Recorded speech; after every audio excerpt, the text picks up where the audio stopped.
Hi friends, എല്ലാവർക്കും നമസ്കാരം. പുതിയൊരു വീഡിയോയിലേക്ക് എല്ലാവർക്കും സ്വാഗതം.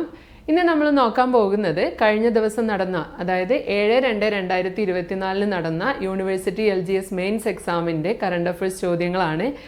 ചോദ്യങ്ങളിലേക്ക് കടന്നാലോ?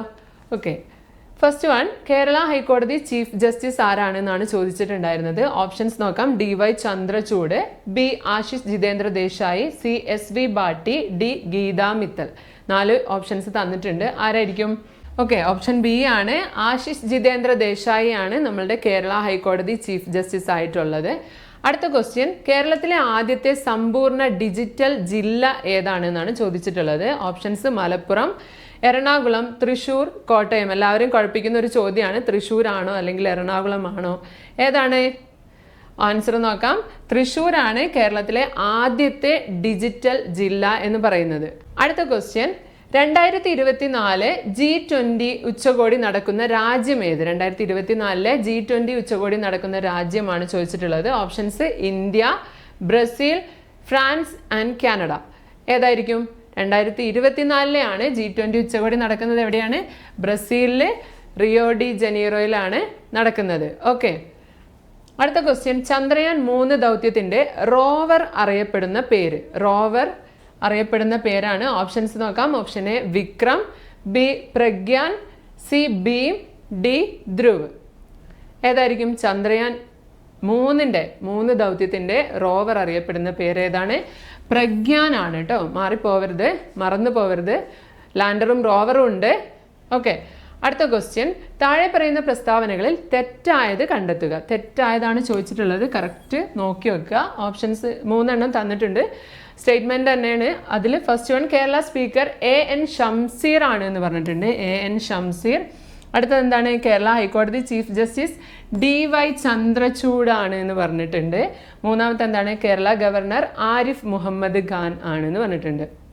ഓപ്ഷൻസ് ഏതൊക്കെയാ? 1ഉം 2ഉം തെറ്റാണെന്ന് പറയുന്നു. ബി എന്താണ്? 2ഉം 3ഉം തെറ്റാണെന്ന് പറഞ്ഞിട്ടുണ്ട്. സി എന്താ? 2 മാത്രം തെറ്റാണ്. ഡി 1 മാത്രം തെറ്റാണ്. ഏതാണ്? കേരള സ്പീക്കർ AN ഷംസീർ അല്ലേ? അതെ, അപ്പൊ ഈ ഓപ്ഷൻ ശരിയാണ്. കേരള ഹൈക്കോടതി ചീഫ് ജസ്റ്റിസ് DY ചന്ദ്രചൂഡ് ആണോ? നമ്മളിപ്പം നോക്കിയിട്ടേ ഉള്ളൂ. ആശിഷ് ജിതേന്ദ്ര ദേശായി ആണ് കേരള ഹൈക്കോടതി ചീഫ് ജസ്റ്റിസ്. അപ്പൊ ഈ ഓപ്ഷൻ എന്തായിരിക്കും? തെറ്റായിരിക്കും. കേരള ഗവർണർ ആരിഫ് മുഹമ്മദ് ഖാൻ ആണ്. അപ്പൊ ഇതിന്റെ ആൻസർ ഏതാണ്? 2 മാത്രമാണ് തെറ്റായിട്ടുള്ള പ്രസ്താവന എന്ന് പറയുന്നത്. ഓക്കെ, അടുത്ത ക്വസ്റ്റ്യൻ, കേരളത്തിലെ സാഹിത്യ അവാർഡുകൾ സംബന്ധിച്ച തെറ്റായ പ്രസ്താവന കണ്ടെത്താനാണ് പറഞ്ഞിട്ടുള്ളത്. തെറ്റായതാണ്. ഇതും തെറ്റായിട്ടുള്ളതാണ്. ശരിയാണോ തെറ്റാണോ എന്നുള്ളത് നമ്മൾ കൃത്യമായിട്ട് നോക്കിയിട്ട് വേണം ആൻസർ ചെയ്യാൻ വേണ്ടിയിട്ട്. ഇതിലും 3 തന്നിട്ടുണ്ട്. എന്തൊക്കെയാണെന്ന് നോക്കാം. 2023 എഴുത്തച്ഛൻ പുരസ്കാരം ലഭിച്ചത് SK വസന്തനാണ്. 2023 എഴുത്തച്ഛൻ പുരസ്കാരം ലഭിച്ചത് ആർക്കാണെന്ന് പറഞ്ഞിട്ടുണ്ട്? SK വസന്തൻ എന്ന് പറഞ്ഞിട്ടുണ്ട്. 2023 വയലാർ അവാർഡ് ലഭിച്ചത് S ഹരീഷിന്റെ മീശ എന്ന രചനയ്ക്കാണ് എന്ന് പറഞ്ഞിട്ടുണ്ട്. ഓക്കെ, മൂന്നാമത്തെ സ്റ്റേറ്റ്മെന്റ് എന്താണ്? 2022 ഓടക്കുഴൽ അവാർഡ് ആർക്കാണ്? അംബിക സുധൻ മങ്ങാടിനാണ് ലഭിച്ചത് എന്ന് പറഞ്ഞിട്ടുണ്ട്. ഓപ്ഷൻസ് നോക്കാം. 1ഉം 3ഉം തെറ്റാണ് എന്ന് പറഞ്ഞിട്ടുണ്ട്. ബി എന്താണ്? 2 മാത്രം തെറ്റാന്ന് പറയുന്നു. സി 2ഉം 3ഉം, അതുപോലെ ഡി എല്ലാം ശരിയാണ് എന്നും പറഞ്ഞിട്ടുണ്ട്. ആൻസർ നോക്കിയാലോ? അതെ, 2 മാത്രമാണ് തെറ്റാണ് എന്ന് പറഞ്ഞിട്ടുള്ളത്. അപ്പൊ ഈ ഒരു പ്രസ്താവന ശരിയാണ്. 2023 എഴുത്തച്ഛൻ പുരസ്കാരം ലഭിച്ചത് ആർക്കാണ്? SK വസന്തനാണ്. കൃത്യമായി നോട്ട് ചെയ്ത് വെക്കണം. എഴുത്തച്ഛൻ പുരസ്കാരം എന്തിനു നൽകുന്നതാണ് എന്നൊക്കെ പഠിച്ചു വെക്കുക. 2023 വയലാർ അവാർഡ് ലഭിച്ചത് S ഹരീഷിന്റെ മീശ എന്ന രചനയ്ക്കാണെന്ന് പറഞ്ഞിട്ടുണ്ട്. അത് തെറ്റാണ്. 2023 വയലാർ അവാർഡ് ആർക്കാണ് ലഭിച്ചത്? അതെ, ശ്രീകുമാരൻ തമ്പിക്കാണ്. എന്തിനാണ്? ജീവിതം ഒരു പെൻഡുലം എന്ന കൃതിക്കാണ് ശ്രീകുമാരൻ തമ്പിക്ക് 2023 വയലാർ അവാർഡ് ലഭിച്ചത്. ഈ ഒരു സ്റ്റേറ്റ്മെന്റും കൂടി ഓർത്ത് വെക്കാം. 2022 ഓടക്കുഴൽ അവാർഡ് ലഭിച്ചത് ആർക്കാണ്? അംബിക സുധൻ മങ്ങാടനാണ്. സ്റ്റേറ്റ്മെന്റ് ചോദ്യങ്ങൾ വരുന്ന സമയത്ത് നമുക്ക് ഒരുപാട് പോയിന്റുകൾ അതിൽ നിന്ന് തന്നെ പഠിക്കാൻ വേണ്ടി പറ്റുന്നതായിരിക്കും. ഓക്കെ, അടുത്ത ക്വസ്റ്റ്യൻ, ചന്ദ്രയാൻ 3 സംബന്ധിച്ച ശരിയായ പ്രസ്താവനകൾ കണ്ടെത്താനാണ്. ശരിയായ പ്രസ്താവനകളാണ് പറഞ്ഞിട്ടുള്ളത്. ഒന്നാമത്തത്, 2023 ഓഗസ്റ്റ് 23 ചന്ദ്രന്റെ ദക്ഷിണ ധ്രുവത്തിൽ സോഫ്റ്റ് ലാൻഡിംഗ് ചെയ്തു. ദക്ഷിണ ധ്രുവത്തിലാണ് സോഫ്റ്റ് ലാൻഡിംഗ് ചെയ്തു എന്ന് പറയുന്നു. രണ്ടാമത്തത്, ISRO ചെയർമാൻ മോഹൻ കുമാർ ആണെന്ന് പറയുന്നു.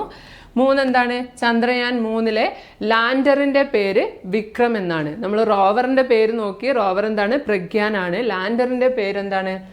ഇവിടെ വിക്രം എന്ന് പറഞ്ഞിട്ടുണ്ട്. 4-മത്തത് ചന്ദ്രയാൻ 3 മൊത്തം ചിലവ് 615 കോടി രൂപയാണ് എന്ന് പറഞ്ഞിട്ടുണ്ട്. ഓക്കെ, ഓപ്ഷൻസ് നോക്കാം. ഓപ്ഷൻ 1, 3, 4 ശരിയാണെന്ന് പറയുന്നു. ബി 2, 3, 4. സി എന്താ? 2, 3, ഡി എല്ലാം ശരിയാണെന്ന് പറഞ്ഞിട്ടുണ്ട്.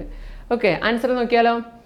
1, 3, 4 ശരിയാണെന്ന് പറയുന്നു. 1, 3, 4 ശരിയാണ്. ISRO ചെയർമാൻ മോഹൻകുമാർ ആണോ? അപ്പൊ ISRO ചെയർമാൻ ആരാണ്? എസ് സോമനാഥ് ആണ് നിലവിലെ ISRO chairman. S Somnath. Okay, clear ആയെന്ന് വിചാരിക്കുന്നു. ചന്ദ്രയാനെ കുറിച്ച് 1-2 പോയിന്റുകളും കൂടി നമുക്ക് നോക്കാം. ചന്ദ്രന്റെ ദക്ഷിണ ധ്രുവത്തിൽ പേടകം ഇറക്കുന്ന ആദ്യ രാജ്യമാണ് ഏത്?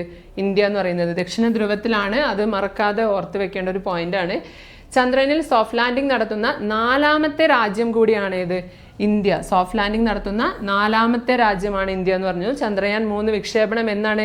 2023 ജൂൺ 14 ചന്ദ്രയാൻ 3 വിക്ഷേപണം നടന്നിട്ടുള്ളത്. ചന്ദ്രനിൽ എത്തിയത് എപ്പോഴാണ്? 2023 ഓഗസ്റ്റ് 23 എന്ന് പറയുന്നത്. ഇതിൻ്റെ എല്ലാം കൃത്യമായ നോട്ടുകളെല്ലാം നമ്മളുടെ ആപ്ലിക്കേഷനിൽ അവൈലബിൾ ആണ്. ചന്ദ്രയാൻ 3 വിക്ഷേപണ വാഹനം ഏതാണ്? LVM-3M4 എന്നാണ്. ലോഞ്ച് വെഹിക്കിൾ മാർക്ക് 3 എന്ന് പറയുന്ന വാഹനമാണ് ചന്ദ്രയാൻ 3 വിക്ഷേപണ വാഹനം പറയുന്നത്. GSLV മാർക്ക് 3 പുനർനാമകരണം ചെയ്താണ് ബാഹുബലി അല്ലെങ്കിൽ ഫാറ്റ് ബോയ് എന്നറിയപ്പെടുന്ന LVM-3 എന്ന് പറയുന്നത്. ഓക്കെ, ക്ലിയർ ആണെന്ന് വിചാരിക്കുന്നു. വിക്ഷേപണം എവിടെ നിന്നാണ്? സതീഷ് ധവാൻ സ്പേസ് സെന്റർ ശ്രീഹരിക്കോട്ടയിൽ നിന്നാണ് വിക്ഷേപിച്ചിട്ടുള്ളത്. ഓക്കെ, അടുത്ത ചോദ്യത്തിലേക്ക് പോകുന്നതിന് മുൻപ് PSC rank book mobile application PSC പഠിക്കുന്ന എല്ലാ ഉദ്യോഗാർത്ഥികളും ഇൻസ്റ്റാൾ ചെയ്തിട്ടുണ്ടാവുമെന്ന് വിചാരിക്കുന്നു. ഇനിയും ഇൻസ്റ്റാൾ ചെയ്യാത്തവരുണ്ടെങ്കിൽ ഗൂഗിൾ പ്ലേ സ്റ്റോറിൽ അവൈലബിൾ ആണ്. നിങ്ങൾ ഇൻസ്റ്റാൾ ചെയ്യുക, ഉപയോഗിച്ച് നോക്കുക.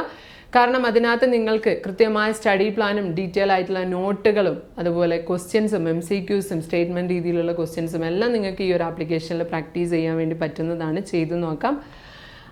അതുപോലെ തന്നെ ഓരോ ലെവലിനനുസരിച്ചിട്ടുള്ള എല്ലാ ലെവലും നിങ്ങൾക്ക് ഈ ഒരു ആപ്ലിക്കേഷനിൽ ചെറിയൊരു പ്രീമിയത്തിൽ തന്നെ അവൈലബിൾ ആണ്. സ്റ്റഡി പ്ലാനുകൾ ഫോളോ ചെയ്യുക. സ്റ്റഡി പ്ലാനൊക്കെ ഫോളോ ചെയ്യുമ്പോൾ നിങ്ങൾക്ക് ഓരോ ദിവസവും പഠിക്കേണ്ട ടോപ്പിക്കുകളൊക്കെ നൽകുന്നതായിരിക്കും. അതിനെ ബേസ് ചെയ്ത് പഠിച്ചു പോയിട്ടുണ്ടെങ്കിൽ സിമ്പിളായിട്ട് തന്നെ നിങ്ങൾക്ക് PSC എക്സാമിനെ മറികടക്കാനും നല്ലൊരു വിജയത്തിലെത്താൻ വേണ്ടിയിട്ടും പറ്റുന്നതായിരിക്കും. ഓക്കെ, നമുക്ക് ഇതിലെല്ലാ ലെവലും ഉണ്ട്. നിങ്ങൾക്ക് ആപ്ലിക്കേഷൻ ഇൻസ്റ്റാൾ ചെയ്ത് ഉപയോഗിച്ചിട്ടുണ്ടെങ്കിൽ അറിയാൻ പറ്റുന്നതായിരിക്കും.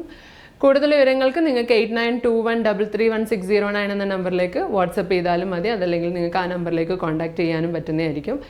ഇതിൽ നമുക്ക് ചെറിയൊരു പ്രീമിയം ചാർജ് വരുന്നുണ്ട്. 890 രൂപയാണ് വരുന്നത്. അതിൽ ജെഫ്സി ഡിസ്കൗണ്ട് 5 എന്ന കോഡ് 8921331609 എന്ന നമ്പറിലേക്ക് വാട്സപ്പ് ചെയ്തിട്ടുണ്ടെങ്കിൽ 5% ഡിസ്കൗണ്ടോട് കൂടി നിങ്ങൾക്ക് ഈ ഒരു ആപ്ലിക്കേഷൻ ഉപയോഗിക്കാൻ പറ്റും. ഓക്കെ, അപ്പോൾ എല്ലാവരും ഇൻസ്റ്റാൾ ചെയ്യാം. നമുക്ക് അടുത്ത ചോദ്യം നോക്കിയാലോ. ഐക്യരാഷ്ട്രസഭയിൽ ഇന്ത്യയുടെ സ്ഥിരം പ്രതിനിധിയായി നിയമിതയായത് ആരാണെന്നാണ് ചോദിച്ചിട്ടുള്ളത്. ആരാണ്? ഓപ്ഷൻസ് പറഞ്ഞിട്ടുണ്ട്. Arindam Bagchi, B Ruchira Kamboj, C Syed Akbaruddin and D Ashok Kumar Mukherjee. ആരാണ്? ഈ ഒരു പിക്ചർ കണ്ടിട്ട് നിങ്ങൾക്ക് മനസ്സിലാവുന്നുണ്ടോ? ഓക്കെ, രുചിര കംബോജ് ആണ് ഐക്യരാഷ്ട്രസഭയിൽ ഇന്ത്യയുടെ സ്ഥിരം പ്രതിനിധിയായിട്ട് നിയമിതയായിട്ടുള്ളത്. ഓക്കെ, അടുത്തത് 50-മത്തെ സുപ്രീം കോടതി ചീഫ് ജസ്റ്റിസ് ആരാണെന്നാണ് ചോദിച്ചിട്ടുള്ളത്. 50-മത്തെയാണ് കേട്ടോ. ഇതൊക്കെ നിങ്ങൾക്ക് എത്രാമത്തെയാണ് എന്ന് പറഞ്ഞിട്ട് ചോദ്യങ്ങൾ വരും. വ്യക്തികളെ തന്നിട്ട് ഇതിൽ എത്രാമത്തെ ചീഫ് ജസ്റ്റിസ് ആണെന്നൊക്കെ. അപ്പം ഏത് നമ്പറാണോ പറഞ്ഞിട്ടുള്ളത് അത് ഓർത്ത് വെക്കുക. 50-മത്തെ സുപ്രീം കോടതി ചീഫ് ജസ്റ്റിസ് ആരാണെന്നാണ് ചോദിച്ചിട്ടുള്ളത്. ഉദയ് ഉമേഷ് ലളിത്, ബി എന്താണ് ധനഞ്ജയ് വൈ ചന്ദ്രചൂഡ്, നൂതലപതി വെങ്കിടരമണ, ഡി എന്താണ് ശരത് അരവിന്ദ് ബോബ്ഡെ. ആരാണ് 50-മത്തെ സുപ്രീം കോടതി ചീഫ് ജസ്റ്റിസ്? ധനഞ്ജയ് വൈ ചന്ദ്രചൂഡാണ് 50-മത്തെ സുപ്രീം കോടതി ചീഫ് ജസ്റ്റിസ് ആയിട്ട് പറയുന്നത്. ഓക്കെ, നമുക്ക് അടുത്ത ക്വസ്റ്റ്യൻ നോക്കാം. മനുഷ്യനെ ബഹിരാകാശത്തെത്തിക്കുന്ന ISROയുടെ ഗഗൻയാൻ പദ്ധതിക്ക് നേതൃത്വം നൽകിയത് ആരാണെന്നാണ് ചോദ്യം വന്നിട്ടുള്ളത്. ഓപ്ഷൻസ് നോക്കാം. Option A S Somnath, B doctor S Unnikrishnan Nair, C Kalpana Kalahasti, D Veeramuthuvel. ആരായിരിക്കും ഗഗൻയാൻ പദ്ധതിക്ക് നേതൃത്വം നൽകിയത്? ആരാണ്? ഡോക്ടർ എസ് ഉണ്ണികൃഷ്ണൻ നായരാണ്. കൺഫ്യൂഷൻ ആവാതെ തന്നെ ഈ ഒരു പോയിന്റൊക്കെ കൃത്യമായിട്ട് പഠിച്ചു വെക്കുക. അടുത്ത ക്വസ്റ്റ്യൻ, 2023 സാമ്പത്തിക ശാസ്ത്രത്തിൽ നോബൽ സമ്മാനം ലഭിച്ചത് ആർക്കാണെന്നാണ് ചോദ്യം. 2023 സാമ്പത്തിക ശാസ്ത്രത്തിനാണ് ഓപ്ഷൻസ് നോക്കാം. Claudia Goldin, B Amartya Sen, C Abhijit Banerjee, D Paul Krugman. ആർക്കായിരിക്കും സാമ്പത്തിക ശാസ്ത്രത്തിന് നോബൽ സമ്മാനം ലഭിച്ചത്? അതെ, ക്ലോഡിയ ഗോൾഡിൻ ആണ് അവാർഡ് ലഭിച്ചിട്ടുള്ളത്. അടുത്ത ക്വസ്റ്റ്യൻ, പ്ലാസ്റ്റിക് മലിനീകരണത്തെ തോൽപ്പിക്കുക ഏത് വർഷത്തെ പരിസ്ഥിതി ദിനത്തിൻ്റെ തീമാണ്?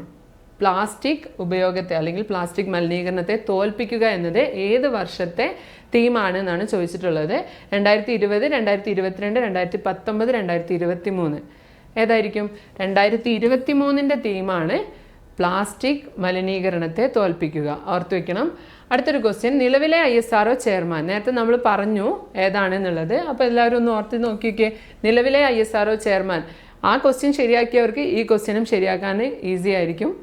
Okay. K Sivan, S Somanath, AS Kiran Kumar, Unnikrishnan Nair. ആരാണ്? ISRO ചെയർമാൻ ഇദ്ദേഹവുമാണ്. അതുപോലെ ഗഗൻയാൻ പദ്ധതിക്ക് നേതൃത്വം നൽകിയത് ഉണ്ണികൃഷ്ണൻ നായരുമാണ്. സംസ്ഥാന സർക്കാർ ആരംഭിച്ച ജീവിതശൈലി രോഗനിയന്ത്രണ പദ്ധതിയുടെ പേര്? ജീവിതശൈലി രോഗനിയന്ത്രണ പദ്ധതിയുടെ പേരാണ് അമൃതം ആരോഗ്യം, ശലഭം, ശ്രുതി തരംഗം, സുകൃതം. ഏതായിരിക്കും? സംസ്ഥാന സർക്കാർ ആരംഭിച്ച ജീവിതശൈലി രോഗനിയന്ത്രണ പദ്ധതിയുടെ പേരാണ് എന്ത്? അമൃതം ആരോഗ്യം എന്നുള്ളത്. ഇതിൻ്റെ പോയിന്റുകളൊക്കെ കൃത്യമായിട്ട് പഠിച്ചു വെക്കാൻ വേണ്ടി ശ്രമിക്കുക.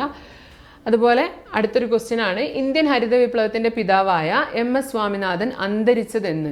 എല്ലാവർക്കും അറിയുന്നൊരു ക്വസ്റ്റ്യൻ ആണ്. ഡോക്ടർ MS സ്വാമിനാഥൻ ഇന്ത്യൻ ഹരിത വിപ്ലവത്തിൻ്റെ പിതാവാണ് എന്നുള്ളത്. അദ്ദേഹം മരിച്ചത് എന്നാണ് ചോദിച്ചിട്ടുള്ളത്. 2023 സെപ്റ്റംബർ 28-ന്, 2023 ജൂലൈ 18-ന്, 2023 ഒക്ടോബർ 28-ന്, 2023 നവംബർ 18-ന്. ഏത് മാസം ഏത് വർഷമാണ്? 2023 സെപ്റ്റംബർ 28-നാണ് ഡോക്ടർ MS സ്വാമിനാഥൻ അന്തരിച്ചിട്ടുള്ളത്. കൃത്യമായിട്ട് നോട്ട് ചെയ്ത് വെക്കേണ്ട ഒരു പോയിന്റാണ്. ഓക്കെ, നമുക്ക് അടുത്ത ചോദ്യം നോക്കാം. മാനസിക രോഗവിമുക്തരായവരുടെ പുനരധിവാസത്തിനായുള്ള സർക്കാരിൻ്റെ പുനരധിവാസ പദ്ധതിയുടെ പേരെന്താണെന്നാണ് ചോദിച്ചിട്ടുള്ളത്. ആരുടെയാണെന്ന് ഓർത്തു വെക്കുക. മാനസിക രോഗവിമുക്തരായവരുടെ പുനരധിവാസത്തിനായിട്ടുള്ള പദ്ധതിയാണ് ചോദിച്ചിട്ടുള്ളത്. ഓപ്ഷൻസ്: കുരുവിക്കൊരു കൂട്, ബി എന്താണ്? സ്നേഹക്കൂട്, ആലില, എൻ്റെ കൂട്. ഏതാണ് ശരിയായിട്ടുള്ള ആൻസർ? സ്നേഹക്കൂടാണ് ഈ ഒരു പദ്ധതിയുടെ പേരായിട്ട് അറിയപ്പെടുന്നത്. കൊറോണ വൈറസ് വകഭേദമായ ഒമിക്രോൺ ആദ്യമായി റിപ്പോർട്ട് ചെയ്ത രാജ്യം ഏതാണെന്നാണ് ചോദിച്ചിട്ടുള്ളത്. ഓപ്ഷൻസ് നോക്കാം. China, America, India, south Africa. ഏത് രാജ്യത്തായിരിക്കും ഒമിക്രോൺ ആദ്യമായിട്ട് റിപ്പോർട്ട് ചെയ്തിട്ടുള്ളത്? സൗത്ത് ആഫ്രിക്കയിലാണ്. ഓക്കെ. അടുത്ത ചോദ്യം, ഭിന്നശേഷിക്കാരായ അമ്മമാർക്ക് പ്രസവാനന്തരം കുഞ്ഞിനെ പരിപാലിക്കുന്നതിനും അടിസ്ഥാന സൗകര്യങ്ങൾ ഒരുക്കുന്നതിനും വേണ്ടി കേരള സർക്കാർ സാമൂഹ്യനീതി വകുപ്പ് ആവിഷ്കരിച്ച പദ്ധതിയുടെ പേരാണ് ചോദിച്ചിട്ടുള്ളത്.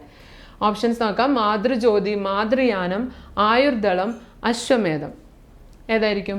ഭിന്നശേഷിക്കാരായ അമ്മമാർക്കാണ് പ്രസവാനന്തരം കുഞ്ഞിനെ പരിപാലിക്കുന്നതിന് വേണ്ടിയിട്ട് നൽകുന്ന അടിസ്ഥാന സൗകര്യങ്ങൾ ഒരുക്കുന്ന പദ്ധതിയുടെ പേര് എന്താണ്?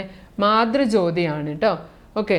ഇതിൽ എത്ര രൂപയാണ് പ്രതിമാസം? 2000 രൂപ ക്രമത്തിലാണ് ഇവർക്ക് ലഭിക്കുന്നത്. കുഞ്ഞിന് 2 വയസ്സാകുന്നത് വരെ ആയിരിക്കും ഈ ഒരു ധനസഹായം അനുവദിക്കുന്നത്. ഇത്രയും ചോദ്യങ്ങൾ കറണ്ട് അഫെയറിലെ ചോദ്യങ്ങൾ എല്ലാവർക്കും മനസ്സിലായിട്ടുണ്ടാകുമെന്ന് വിചാരിക്കുന്നു.